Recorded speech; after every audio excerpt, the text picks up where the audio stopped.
Halo semuanya, salam semesta. Kembali lagi di podcast Tebak bersama caster yang apak, tempat di mana kamu belajar sains, teknologi terbaru, dan tips menarik seputar teknologi dan sains juga tentunya. Nah, di kesempatan di chapter ke-16 ini ada satu hal yang menurut saya menarik nih, karena kita kan udah beberapa kali membahas masalah laptop atau apapun.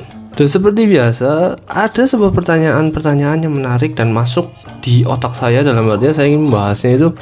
Wah, ini sebenarnya menarik nih, apalagi kan memang gak semua orang itu mengetahui banget tentang prosesor. Kali ini ada beberapa pertanyaan yang sudah saya dapatkan, dan kita akan lebih cepat saja karena mungkin ini akan memakan waktu lama. Ada pertanyaan berupa satu, lebih bagus manakah, AMD atau Intel?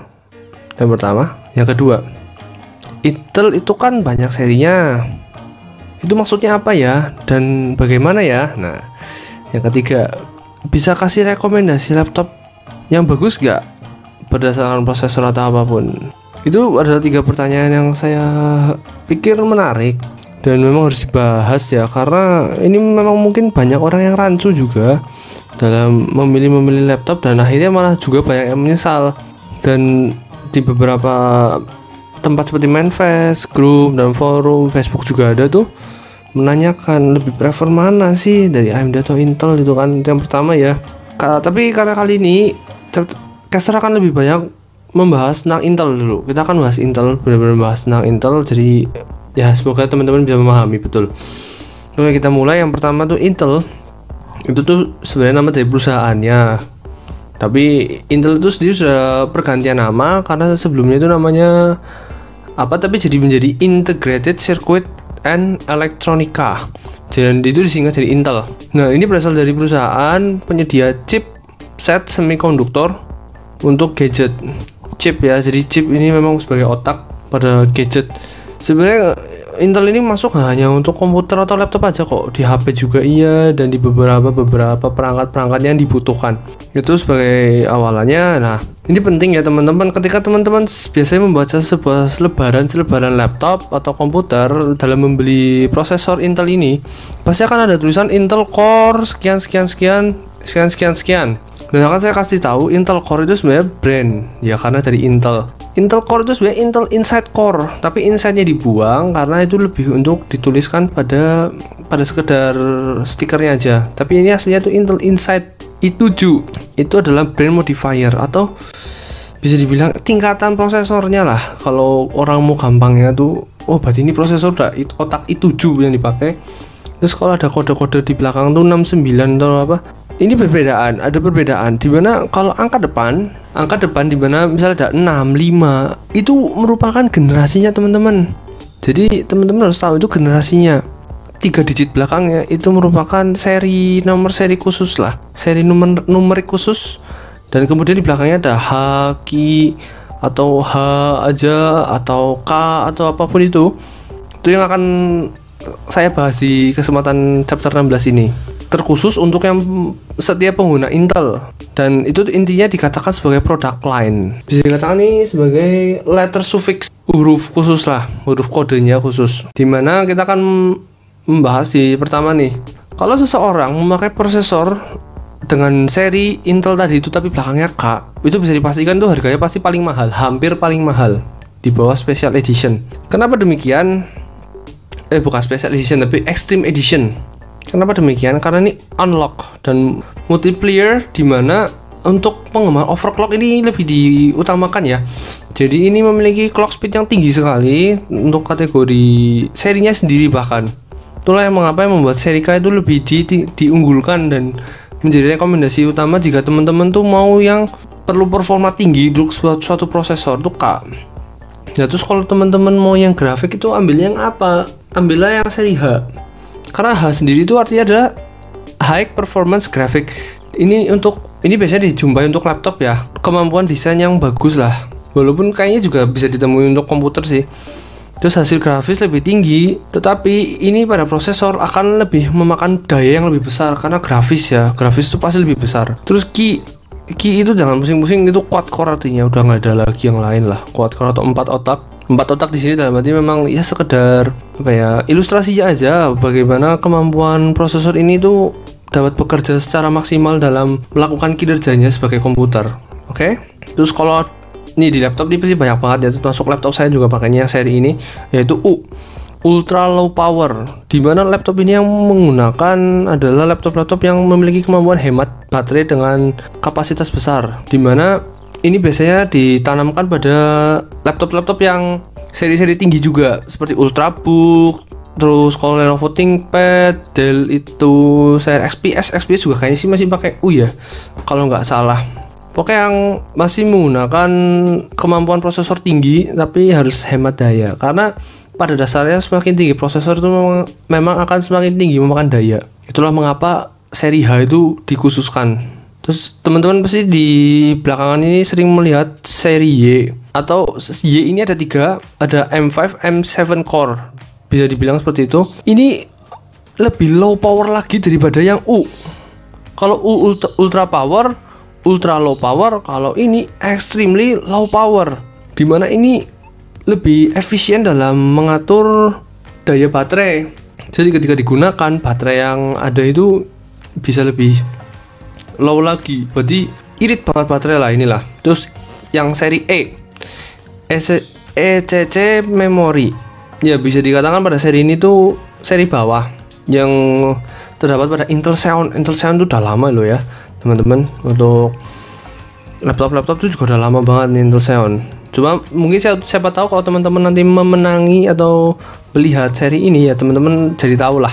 Terus seri T low power ini low power biasa, tapi ini biasanya digunakan untuk PC all in one. Ada salah satu produk HP atau Hewlett Packard yang menggunakan ini. Saya pernah pegang juga komputernya, dan memang lebih praktis ya, karena dalam satu layar monitor di dalamnya juga sudah ada prosesor, hard disk, RAM, nah seperti itu. Terus ada seri C itu hampir sama kayak K, cuma ada sedikit perkembangan lah, karena ini lebih modern kalau nggak salah. Terus ada seri R ini untuk high end mobile yang menyerupai tipe H, tapi ini untuk lebih ke mobile. Biasanya ini untuk laptopnya nih, berarti H itu biasanya lebih dibanyakan untuk komputer ya. Nah itu. Terus ada seri G, dimana ini RX Vega Graphic, ya ini juga alternatif dari seri H dan R ya, bisa dibilang. Nah, ada salah satu seri yang cukup menarik nih teman-teman, ini satu seri yang tinggi nih, dan ini belum lama ini keluar, kalau nggak salah baru dari generasi 8 atau generasi 7 yang udah dikeluarkan, yaitu seri S, tipe S, dimana ini untuk optimasi kebutuhan lifestyle lah, tapi dalam artian ini untuk komputer juga banyakan. Ini pada desktop tuh special edition juga. Nah ini yang membuat seri S itu kadang sulit untuk dimiliki dan ditemukan. Terus ada yang terakhir pada seri mobile itu ada MX. Ini banyak nih, ada MQ, MX itu banyak banget. Kalau teman-teman lihat di brosur toko notebook atau laptop tuh sering banget tuh seri Extreme pada perangkat mobile. Extreme di sini untuk, kalau salah sih untuk itu loh, kinerja atau apapun itu, agar lebih efisien juga manfaat utamanya daripada prosesor ini. Untuk performa sih oke lah gitu loh. Terus pertanyaan kedua, Intel tuh itu sudah dijawab ya, seri-serinya itu semuanya lebih bagus mana. Kalau menurut caster pribadi, kalau untuk teman-teman tanya AMD atau Intel, saya pribadi lebih milih Intel, karena saya punya laptop AMD hanya bertahan sebentar. Cuma dari beberapa teman saya yang pakai AMD Ryzen, tapi di komputer itu nggak masalah kalau AMD. Jadi bisa dikatakan kalau menurut intuisi saya pribadi ya AMD itu oke, tapi untuk kalangan komputer aja, jangan untuk laptop menurut saya itu. Terus AMD Ryzen juga kalau nggak salah tuh dia tuh juga lebih irit dayanya kalau nggak salah daripada Intel gitu teman-teman. Tapi mau Intel atau AMD pun nggak masalah kalau kita fokuskan di Intel ini. Kalau caster pribadi tetap akan memilih Intel, entah dari komputer atau laptop pasti akan Intel. Kalau teman-teman tanya emang prosesornya caster, laptopnya sama komputernya apa, ya saya jawab i5 semuanya. Kalau nggak salah sih yang laptop tuh i5 nya 5300 U, kalau yang komputernya 8600 sekian lah, pokoknya yang Coffee Lake. Kalau ini yang pokoknya generasi 5 deh, biar teman-teman tahu itu. Begitu. Terus bisakah kasih rekomendasi laptop? Rekomendasi laptop ya, kalau kemarin kan baru tips ya. Kalau rekomendasi laptop nih, jadi ada beberapa pertanyaan yang nggak saya tuliskan. Itu ada nggak sih laptop di bawah 5 juta tuh yang bisa untuk ini? Jawabannya sebenarnya bisa, Tapi apakah teman-teman itu jeli gitu loh? Nanti akan ada pertanyaan lagi, lebih baik beli di marketplace atau beli di langsung. Kalau itu sih menurut saya pribadi itu terserah. Tapi kalau saya pun sekarang beli laptop atau apapun nggak pernah megang barang loh. Jadi saya memang model percaya aja, dan saya yakin dengan rating pada sebuah toko gitu. Karena kan sudah saya bilang, rating toko yang baik dalam sebuah toko elektronik, entah HP, komputer, laptop, atau spare part itu pun yang baik itu 44,7 ke atas. Di bawah itu kurang lah. Biasanya ada masalah pengklaiman garansi lah atau apapun itu. Tapi kalau caster pribadi, kalau beli komputer part-partan itu lebih baik tetap beli di toko-toko terdekat daripada beli di online. Karena takutnya mau ada komplain atau apa susah. Biasanya kan di toko-toko di dekat rumah atau dekat regional sendiri kan sudah bisa menerima yang namanya PO jenis spare part yang diinginkan. Oke, kalau kembali lagi rekomendasi laptop untuk kuliah atau coba sekedar ini apa? Kalau MacBook sih terserah lah. Kalau MacBook itu udah kelasnya beda ya. Kita lebih bahas ke Windows sama Linux saja. Kalau menurut caster pribadi, kalau beli laptop bekasnya sudah sekitar 3-4 tahun lalu ya mending seri yang ya nggak apa-apa sih, udah oke kok. Itu untuk laptop juga udah oke banget. Gimana laptop yang seri U deh? Kalau nggak seri Y juga boleh. Kalau yang baru-baru MX, MQ yang silahkan. MX itu yang ekstrim ya. Terus MQ itu yang quad core nih teman-teman. Jadi masih ada lagi nih. Terus kalau mau yang seri-seri lumayan tinggi ya Y juga boleh. Paling tinggi sih jelas Haki sama HK. Kalau Haki untuk grafis ya, kalau untuk untuk overclocking pada laptop. Yang saya sebutkan tuh tadi barusan tuh merupakan seri-seri prosesor Intel yang terdapat pada laptop gitu. Terus kalau untuk komputer ya banyakan K. Kalau punya saya pribadi punya saya Intel i5 sekian Ki. Terus kalau yang untuk orang-orang desain lebih baik pilih yang H ya, karena itu high performance graphic. Tapi pasti akan lebih memakan daya listrik lebih besar sih. Itu yang harus dipikirkan. Kalau Haki juga kurang sih. Full H lah, lebih ke H, karena itu memang nggak ada batasan. Dan kalau prosesor di atas yang sekarang kan kalau nggak salah udah ada yang baru ya, dimana itu namanya tuh bagus loh teman-teman. Nih namanya itu Comet Lake untuk generasi 10 tuh. Kalau nggak salah kalau generasi 9 tuh Coffee Lake, karena ikut generasi 8-nya gitu. Jadi ya teman-teman harus tahu, kalau punya saya pribadi itu ya masih di yang ke-8 tuh Coffee Lake juga, masih ikut Coffee Lake. Dan prosesor yang saya pakai pada laptop saya itu pakainya Vipro, jenis yang Vipro yang lebih hemat daya listrik lagi. Walaupun ini laptop sudah umur 4 tahun lebih, kemampuan daya tahan baterainya aja masih 4 jam up to lah, bahkan kalau lagi sekadar cuma nonton atau apa. Terus seperti itu teman-teman. Nah terus rekomendasinya apa? Kalau rekomendasi saya pribadi kalau beli laptop itu ya sesuai dengan tips yang sebelumnya.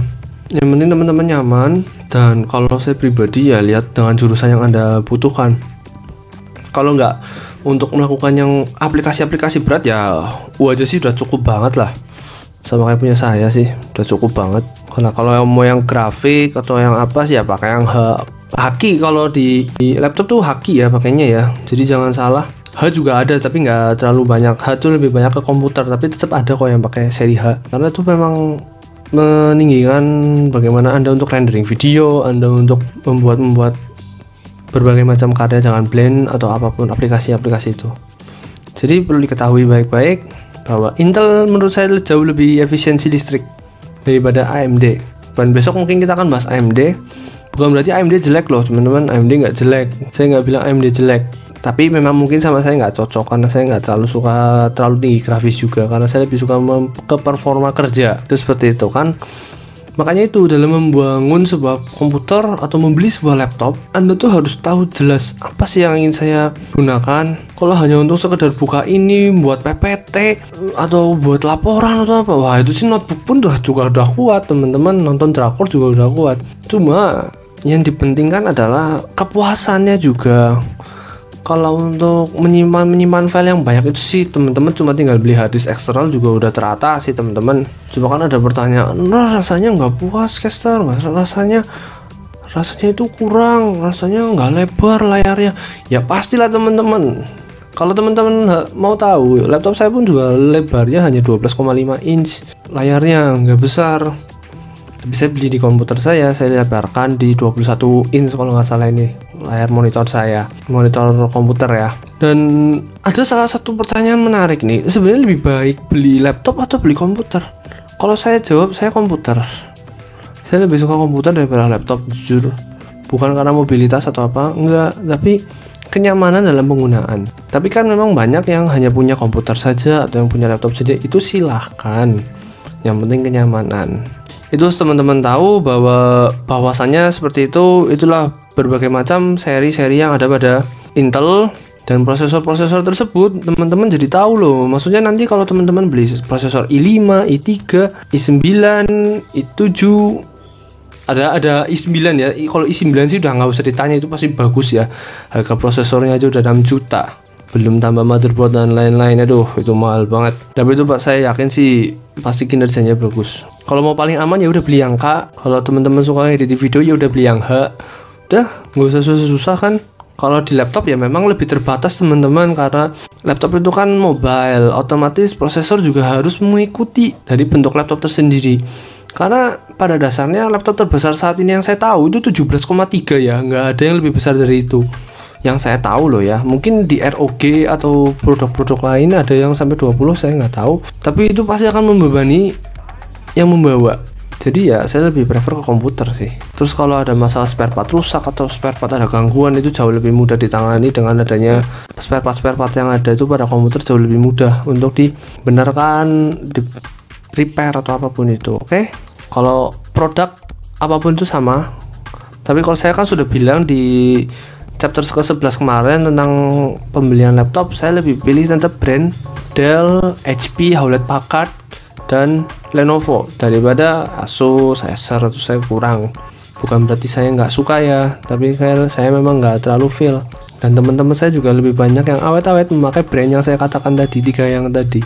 Itu aja teman-teman. Dan saya cuma selalu bilang silahkan follow Twitter saya kalau teman-teman ada pertanyaan-pertanyaan nih, kegalauan dalam membeli laptop, komputer, bahkan gadget-gadget kayak speaker atau apapun itu, katakan saja pada saya dan tanyakan, dan saya sebisa mungkin akan saya jawab. Karena dengan demikian saya tidak ingin teman-teman itu mengalami, aduh saya nyesel loh beli ini, aduh saya merasa gak salah nih kemarin, ada yang kurang spare part atau ininya. Nah itu saya nggak suka dengan keluhan-keluhan semacam itu.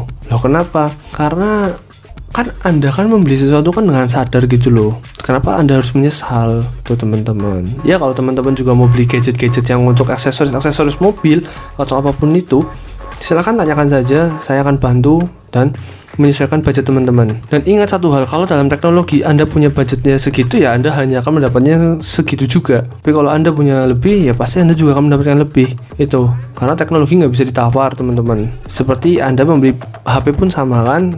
Kalau Anda beli HP harga 5 juta pasti beda dong dengan harga yang 2 juta kemampuannya. Oke, terima kasih sudah dengerin. Semoga teman-teman selalu sehat selalu dan jaga kesehatan, sayangi orang di rumah terus. Saya akan selalu membagikan hal-hal yang terpenting dalam membuat Anda tuh semakin nyaman dalam menggunakan teknologi, agar Anda tuh mengerti bahwa teknologi itu dirancang juga untuk kebaikan bersama. Thank you.